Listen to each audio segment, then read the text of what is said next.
Hey there, dealing with sciatica, that sort of painful, nervy sensation down the back of the leg. Got 3 moves for you to try here and see if they can't help relieve some of that. Pilates ball or a yoga block, I prefer the ball for this, or any kids squishy ball, and then a resistance band. You're going to start on the back, knees bent, feet flat on the floor, placing the ball between the inner thighs. And here all we're going to do is take a breath in, and then exhale, squeeze the ball. And as you squeeze the ball, you're going to engage the pelvic floor. So draw the sits bones and the pubic bone and the tailbone closer together. And then relax that, take a breath in.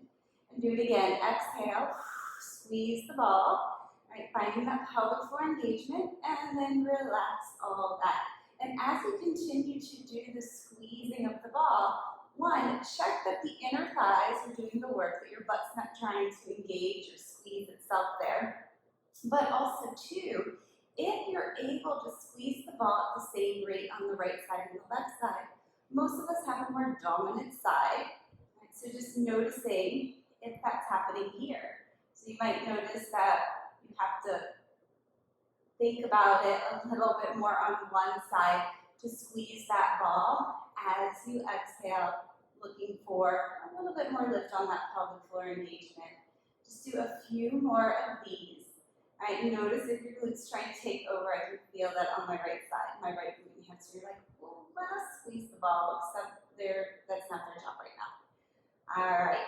Now, after your next inhale, let's move the ball off to the side. You won't need it again, and make your way up to all fours. I'm going to say start on the opposite side. By that I mean, whichever side you're feeling that sensation on, as you come to all fours, you're going to kick the opposite leg off to the side. You can line that foot up with your knee. I like to tuck the leg that's behind me, those toes behind me, but I have that mobility in my toes, so it's okay. And you're going to shift your hips back towards the heel, and then bring everything forward in space. So I'm starting with my left side, because I know my right side is a little bit more of that problematic sensation in terms of the SI joint and sciatica. Right? And my hope here is that you're feeling a little bit of stretch there, or a lot of stretch there on that inside of that left leg. Notice as you take your hips back in space, if you're flexing your spine, kind of tucking that tailbone underneath you, can you keep that pelvis in line with the rib cage, so a bit more of a neutral position for the pelvis here in terms of its placement with the rib cage. Right, after a few rounds on that side, let's go to the second side. Otherwise, it'll just feel weird. And then taking the opposite leg off to the side and shifting the hips back in space. And what you might notice is that, oh, you've got a little bit more flexibility on this side, or the sensation is in a different area. You can definitely take the pelvis more forward of the knee and pull it back. That's all fine here. And you might not need to spend as much time on that second side as you did on the first side. All right, from here we're going to release out of that. Just take a cat and cow stretch. So go through extension of the spine, cow pose, and then flexion of the spine, cat pose, and see if you have a little bit more freedom in tipping your pelvis forward and tipping your pelvis back. Right. So now that we've tested that, we're going to take the band and place the band on the feet. All you're going to do is see my feet and legs here, because my head's going out of the screen. You turn sideways on the mat, keep tension on the band, and then just take your side steps, we call monster walks.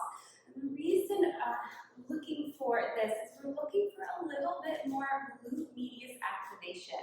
So we're looking for that knee hip stabilizer muscle to really come to play to help stabilize the pelvis. And we have to remember, any muscle that's attached to the pelvis has the opportunity to pull on the pelvis. Right, so we're just saying, hey, wake up glute med. Right, some days I don't need to do a lot of these. Try to keep tension on the band the whole time as you sidestep, and sidestep evenly. And again, you might notice, oh, you have more ease stepping to one side versus the other side.